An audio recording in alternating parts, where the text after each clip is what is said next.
दिल्ली को बबाना विधानसभा के रोड़ी सेक्टर 23 स्थित सनातन संस्कारम की भव्य रामलीला में विजयदशमी के दिन पहुंची पूर्व केंद्रीय मंत्री और टीवी कलाकार स्मृति ईरानी। सनातन संस्कारम और इसके मुख्य प्रेरणा स्रोत दिल्ली के कैबिनेट मंत्री रविंद्र सिंह इंदिराज और सभी पदाधिकारियों का इतने भव्य आयोजन और अच्छी व्यवस्थाओं के लिए बधाई दी और जमकर सराहना की। रामलीलाओं को आज के समय में नई पीढ़ी में ऊर्जा, सनातन संस्कार, संस्कृति से रूबरू करने को बताया महत्वपूर्ण योगदान। इसके बाद स्मृति ईरानी डिश के सैनिकों और मंच पर ही मौजूद रोहिणी जिले के डीसीपी और बेगमपुर थाने के एसएचओ की जमकर तारीफ की।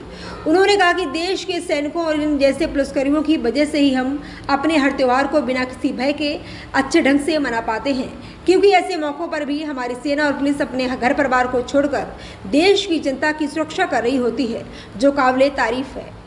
पिछले दिनों में इस भव्य रामलीला में दिल्ली के मुख्यमंत्री से लेकर दिल्ली के सभी कैबिनेट मंत्री, कई केंद्रीय मंत्री, सांसद, विधायक, बीजेपी, आरएसएस व विहिप के बड़े नेताओं समेत जाने माने खिलाड़ियों और समाज के अति विशिष्ट लोगों ने का भी आना हुआ है। पर दिल्ली सरकार के मंत्री और सनातन संस्कारम के मुख्य प्रेरणा स्रोत रविंद्र सिंह इंदिराज ने देश के यशस्वी प्रधानमंत्री नरेंद्र मोदी के काम और उनके विजन का बाद देश के प्रतिनिधित्व करने की जमकर तारीफ की और कहा कि जो आज मोदी की वजह से ही दुनिया में भारत को एक अलग पहचान मिली है और इन 11 सालों में देश ने खूब तरक्की की है और देश की सेना से लेकर पुरुष,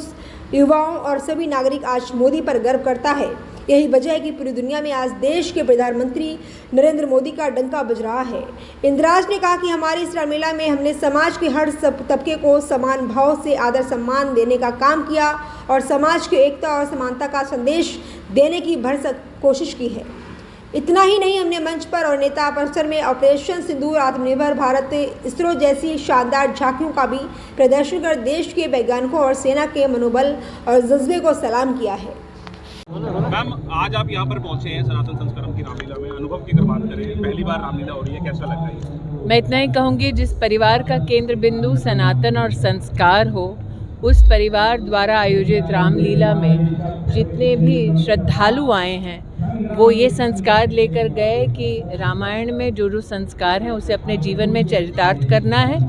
वैसे तो अगर कोई राजनेता किसी व्यवस्था में जुटता है तो नेता का नाम पहले दिखाई देता है, लेकिन ये रविंद्र जी के संस्कारों का परिचय है कि उन्होंने खुद को नहीं बल्कि सनातन को, हमारे धर्म को और प्रभु श्री राम को केंद्र बिंदु बनाया। अपने इस आयोजन में जितने लोग जुड़े, एक नागरिक के नाते, एक माँ होने के नाते उन सबका आभार वंदन करती हूँ, विशेष जो अपने परिजनों के साथ, छोटे बच्चों के साथ आए, ताकि प्रभु रामचंद्र जी की लीला, उनके जीवन से प्रेरित होने की हम सबको जो एक मौका मिलता है, वो अपने बच्चों को जो लेकर आए, उनके प्रति मेरा विशेष आभार और अभिनंदन है। आप सबको दशहरा की बहुत बहुत शुभकामनाएं। मैं इतना ही कहूँगी, आज धर्म की जीत, अधर्म के नाश का दिन है और ये दिन हमें इस बात का संदेश देता है कि व्यक्ति अगर सत्य के पथ पर चले, व्यक्ति अगर धर्मनिष्ठ हो तो अंततः जीत ऐसे व्यक्ति की होती है। तो मैं आज इतना ही सबसे आग्रह करूंगी, सत्य के पथ पर, धर्म के पथ पर चलें। सर, आज बेगमपुर इलाके में, यानी कि आपके जो डिस्ट्रिक्ट है रोहिणी इलाके के अंदर, यहाँ पर रामलीला हो रही है सनातन संस्कार, अनुभव की अगर बात करें वो आप पहले ये पिछले 10 दिन से जब से नवरात्र शुरू हुए हैं तब से यहाँ पे काफ़ी संख्या में पब्लिक आ रही है और यहाँ पे हर दिन हम सबसे पहले एंटी सबॉटेज चेक और उसके बाद जितना प्रॉपर डिप्लॉयमेंट चाहिए होता है, पुलिस के जवान यहाँ पे सुरक्षा में 10 दिन तत्पर रहे हैं और आज ये प्रोग्राम रावण दहन के साथ ख़त्म होने वाला है। तो मुझे खुशी है कि ये इतना बड़ा कार्यक्रम, इसमें हम सुरक्षा व्यवस्था को संपन्न कर पाए। जी बिल्कुल, लगातार बड़े बड़े वीआईपी यहाँ पर आए, केंद्रीय मंत्री भी आए, कैबिनेट मंत्री दिल्ली के आए, उसके अलावा कई सांसद यहाँ पर आए, तो सुरक्षा व्यवस्था तो आपके पास ही थी। और अगर ऑल ओवर डिस्ट्रिक्ट की बात करें, क्योंकि आप दशहरा है, उस सुरक्षा व्यवस्था के बारे में जी, यहाँ पे वीआईपीज, मिनिस्टर्स और तरह तरह के अलग अलग सिक्योरिटी कैटेगरी के प्रोटेक्टिव्स आते रहे, तो हमें पहले से ही सूचना होती थी और हम प्रॉपरली प्लान करके जिस हिसाब से जो सुरक्षा चाहिए होती थी उसे हमने इंश्योर किया यहाँ लोकल पुलिस बेगमपुर थाने की SHO और ACP बेगमपुर और इसके अलावा और भी थानों से, दूसरे थाने से DCP रिजर्व वगैरह इनकी व्यवस्था करके यहाँ पे सुरक्षा व्यवस्था प्रॉपरली सुनिश्चित की गई। स्मृति ईरानी ने विशेष रूप से पुलिस का आभार व्यक्त किया। ऐसा मौका पुलिस के लिए सराहना के काबिल होता कितना और पुलिस को बल मिलता है काम करने में। जी बिल्कुल, उनका बहुत बहुत धन्यवाद जो उन्होंने रिकॉग्नाइज़ किया कि तमाम पुलिस वाले ऐसे पर्व त्यौहार के मौके पे भी अपने परिवार से अलग रह के ड्यूटी पे तत्पर रहते हैं। तो इन्होंने मैम ने इसको रिकॉग्नाइज़ किया और थैंक्स कहा। बहुत बहुत धन्यवाद इसके लिए। ठीक है, थैंक यू। रविंद्र जी, सनातन संस्कारम रामलीला के आप मुख्य प्रेरणा स्रोत रहे हैं। पहली बार ये रामलीला मंचन हुआ है, यहाँ पर लगातार जो है पिछले कई दिनों से जब से रामलीला मंचन चल रहा है जो है बड़े बड़े नेता जो है अभिनेता और उसके अलावा खिलाड़ी यहाँ पर आए हैं। तो क्या कहेंगे इस बारे में और कैसे ये जो है आपको सोच कैसे आई इसके बारे में? सनातन संस्कारम जो परिवार है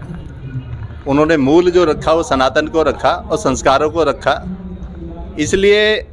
क्योंकि देश के यशस्वी प्रधानमंत्री और ये पूरा देश हिंदुस्तान कहलाता है, सनातनी देश कहलाता है, इसलिए भाजपा की सरकार भगवा सरकार है। इसलिए भारतीय जनता पार्टी के सब प्रमुख नेतागण, पूरा संघ परिवार, सारा विचार परिवार सब इस रामलीला से जुड़े और जनमानस जुड़ा। जैसी अनुभूति 11 वर्षों में देश के अंदर हुई है, देश के यशस्वी प्रधानमंत्री नरेंद्र भाई मोदी के कार्यकाल में जिस तरीके से देश ने एक आगाज़ दी है और वर्ल्ड ने माना है कि मोदी इज़ द बॉस, उस बॉस की अनुभूति पूरे हिंदुस्तान के 140 करोड़ देशवासियों के अंदर है।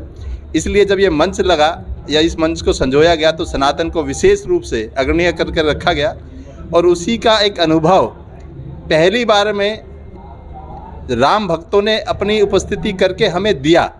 कि ये देश पूरा सनातनी हो चुका है। तो राम भक्त जिस रूप में यहाँ आए हैं, आप लगातार मीडिया के सभी बंधु, मैं धन्यवाद भी करना चाहूँगा सभी बंधुओं का जिस आपने यहाँ कवरेज ली है